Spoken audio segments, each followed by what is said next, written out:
বৰদৈচিলা কলাকেন্দ্ৰৰ যিজন সন্মানীয় সঞ্চালক তেখেত হ'ল মনোজ দত্তদেৱ। মনোজ দত্তদেৱৰ মাতৃ এয়া হ'ল যোগময়া দত্ত বাইদেউ।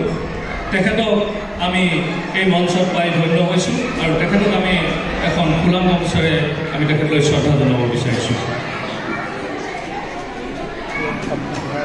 আশা কৰিছোঁ তেখেতৰ দীৰ্ঘায়ু হওক, সুস্বাস্থ্যৰে থাকক, আমাক এনেধৰণে সকলোৱে কাম কৰিবলৈ আশীৰ্বাদ প্ৰদান কৰক।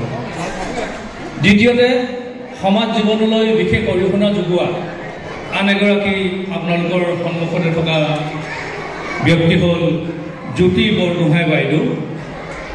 তেখেত এজন বিশিষ্ট সমাজসেৱিকা। তেখেতকো আমি এই আকাশতে কলাকেন্দ্ৰৰ হৈ আমি শ্ৰদ্ধা জনাব বিচাৰিছোঁ।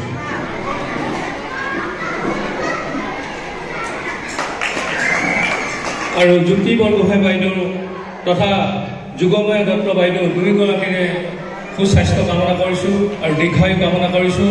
অনাগত দিনত দুয়োজনৰ পৰা আমি এনেধৰণে অনুষ্ঠান আগবঢ়াই নিবলৈ আশীৰ্বাদ বিচাৰিছোঁ আৰু দুয়োকে প্ৰণাম জনাই আমি এইখিনিতে সমগ্ৰ অনুষ্ঠানটো শেষ কৰিছোঁ।